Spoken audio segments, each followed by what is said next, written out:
எல்லா தேவர்களும் சித்தர்களும் மகரிஷிகளும் முனிவர்களும் அந்த கிளியை தொடரத் துவங்கினார்கள். எனக்கும் சொல்லித்தா, இந்த பாடத்தை எங்களுக்கும் சொல்லித்தா, சிவநாம மகிமையை சொல்லு என்றது. உடனே சிவபிரம்ம மகரிஷியானவர் அங்கிருந்து கிளி ரூபம் எடுத்துக்கொண்டு பறக்க துவங்கினார். சுகபிரம்ம மகரிஷி இங்கே அங்கன்னு கிடையாதுங்க. இப்போ நீங்க கேட்டுட்டு இருக்கீங்க, ஓம் நமோ சுகதேவாய நமகன்னு சொல்ல துவங்குறீங்க.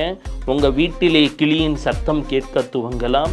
உங்களை சுற்றி ஏதோ ஒரு வகையிலே கிளியின் புகைப்படங்கள் வர துவங்கும். வாழ்க்கையிலே பெரும் செல்வம் உங்களுக்காக காத்து கிடக்க துவங்கும். நீங்க கேட்டுட்டு இருக்கீங்க, எங்கேயோ இருக்கீங்க, வாழ்க்கையில மிக பெரும் கஷ்டங்கள் இருக்கலாம். தினமும் காலை எழுந்ததும் ஓம் நமோ சுகதேவாய நமக, ஓம் நமோ சுகதேவாய நமக என்று சொல்ல துவங்குங்கள். வாழ்க்கையிலே சுகங்கள் வர துவங்கும்.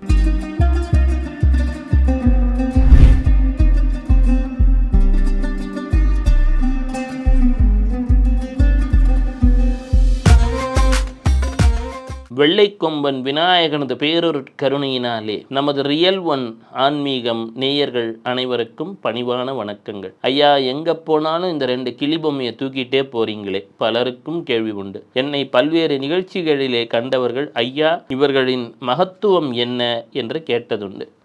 ஒருத்தர் வாழ்க்கையில் ரொம்ப சிரமப்படும் பொழுது என்ன வேணும்னு கேட்பாங்க. நல்ல சுகமாக இருக்கணுங்க வாழ்க்கையில், என்னால் இதுக்கு மேலே துன்பங்கள் வேண்டாம்.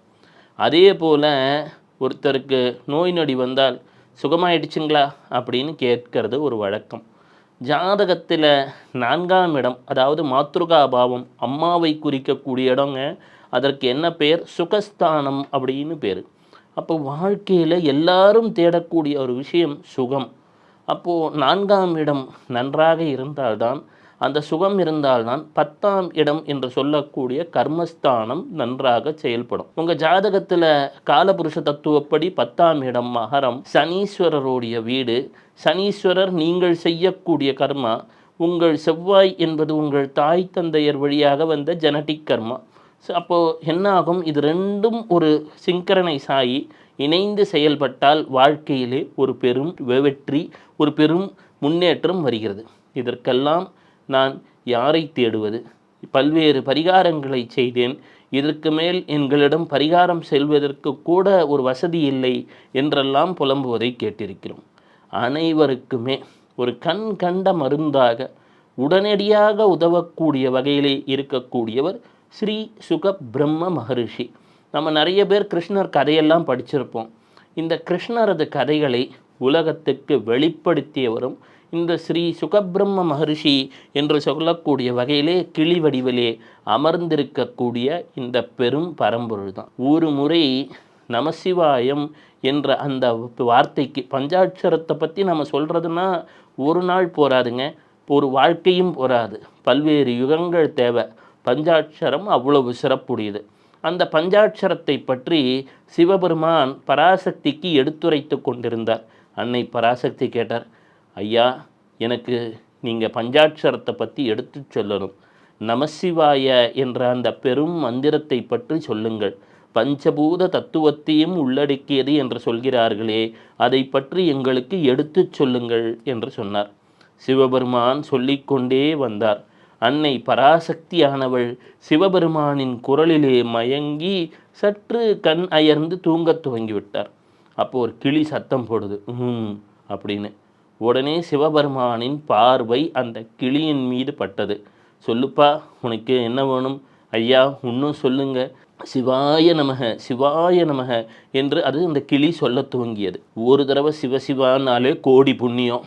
அதுவும் சிவபெருமான் முன்னாடி திருக்கையிலேயே சிவாய நமகன் கிளி சொன்னதும் அதற்கு பிறப்பற்ற தன்மை வந்துவிட்டது.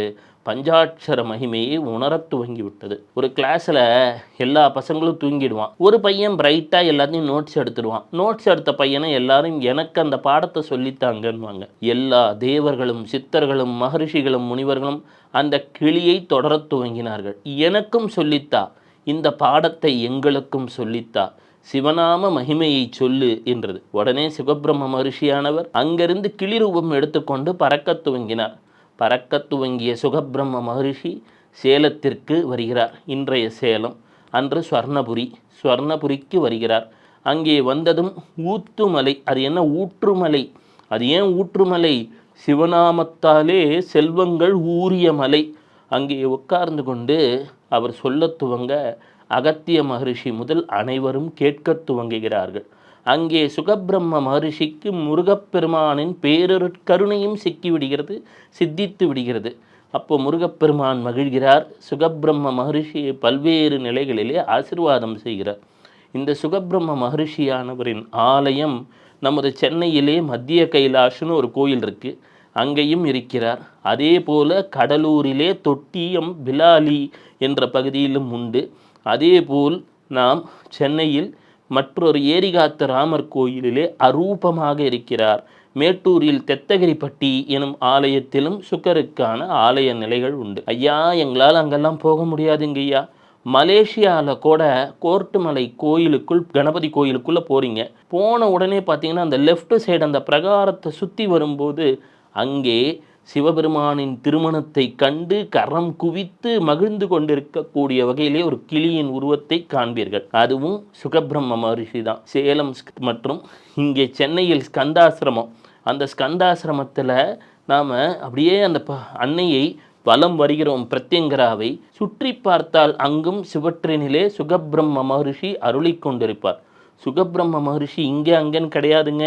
இப்போ நீங்கள் கேட்டுட்ருக்கீங்க, ஓம் நமோ சுகதேவாய நமகன்னு சொல்ல துவங்குறீங்க.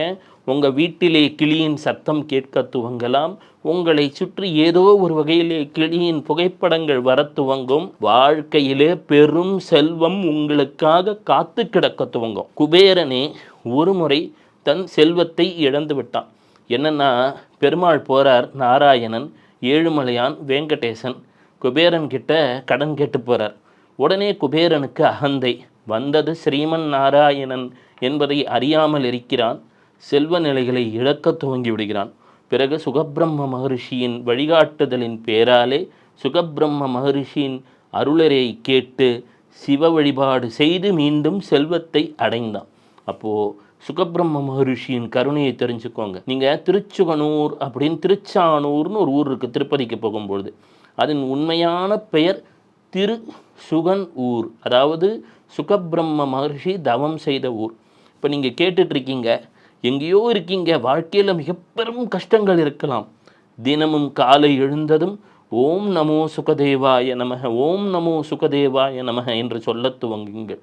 வாழ்க்கையிலே சுகங்கள் வர துவங்கும். இந்த சுகபிரம்ம மகரிஷி பற்றி மேலும் சொல்ல வேண்டுமென்றால் இவர் புகைப்படத்திற்கு துளசி சாற்றி வழிபடலாம். அதேபோல் மாதுளம் போன்ற பழங்களை வைக்கலாம்.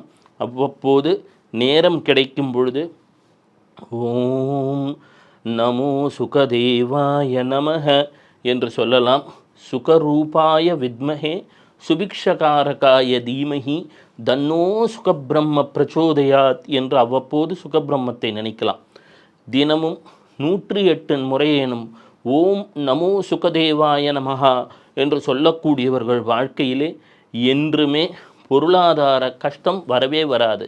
பணத்தை அவங்க தேட மாட்டாங்க, பணம் அவங்கள தேடி வர துவங்கும் என்பது பல்வேறு நிலைகளில் பலரும் கண்ட அனுபவம். அது மட்டும் இல்லைங்க, திருவோண நட்சத்திரம் சுகபிரம்ம மகரிஷி உதித்த நட்சத்திரம்.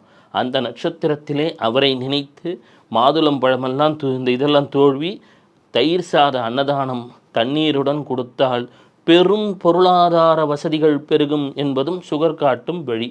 எனவே வாழ்க்கையிலே உங்களுக்கு சுகங்கள் பெருக வேண்டும் என்ற நல்ல நேரம் வந்துவிட்டதால் தான் இப்பொழுது சுகபிரம்ம மகரிஷியை பற்றி கேட்டுக்கொண்டிருக்கிறீர்கள், இந்த நிகழ்ச்சியை பார்த்து கொண்டிருக்கிறீர்கள்.